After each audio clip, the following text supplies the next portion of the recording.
In tradition and individual talent, Eliot defends the role of tradition in helping new writers to be modern. This is one of the central paradoxes of Eliot's writing. Now, paradox is a self contradictory statement. Two opposing ideas, traditional and modern, are presented together. The theory of tradition also highlights Eliot's anti romanticism. Now, what did the Romanticists believe in? The Romanticists believed in the idea of original creation and inspiration. Eliot's concept of tradition foregrounds or gives prominence and shows how important older writers are to contemporary writers. Now, Homer and Dante are Eliot's contemporaries in the sense that they influence his work as much as those alive in the 20th century do. Now, for example, James Joyce looked back to ancient Greek myth, the story of Odysseus, that is, went back to the past for his novel set in modern times by the name of Ulysses in the year 1922. Similarly, Imagist poetry. Now, Imagism was a movement in the 20th century Anglo American poetry, and Imagism favored the precision of imagery with sharp language. And this kind of poetry was steeped in Greek references and ideas. That is, it also delved in the past. So, according to Eliot, a modern poet should write with the literature of all the previous ages in his bones.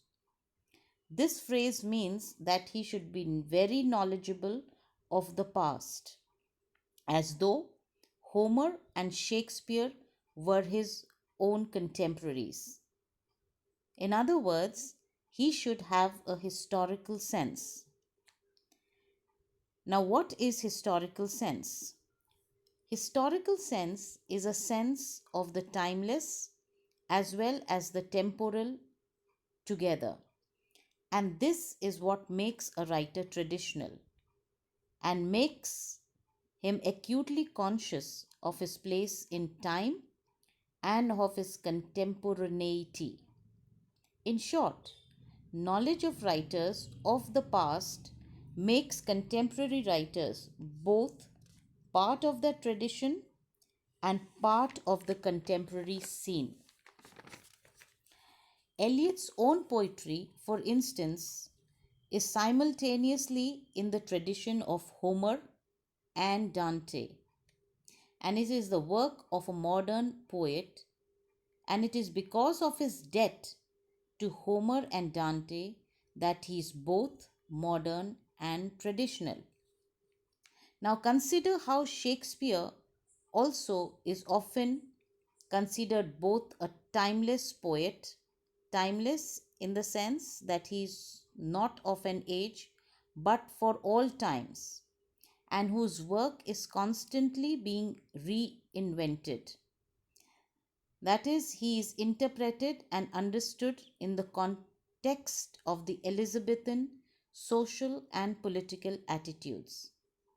Similarly, in using Dante in his own poetry, Eliot at once makes Dante modern and himself, by association to Dante, a part of the wider poetic tradition. So let's do a brief recap of Eliot's concept of tradition. Number one, tradition is not the slavish imitation of the past. Number two, tradition cannot be inherited. It can only be obtained by hard labor. Number three, tradition can only be obtained by those who have the historical sense. Historical sense, which involves the perception not only of the pastness of the past, but also of its presence.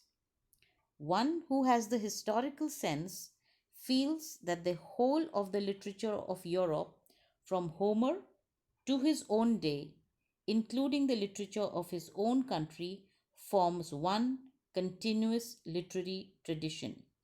So, Eliot's conception of tradition is a dynamic one. It is constantly changing, growing, and becoming different from what it is. The relationship between the past and the present is reciprocal. Just as the past directs and guides the present, so the present alters and modifies the past. Therefore, a writer must seek guidance from the past and conform to the literary traditions.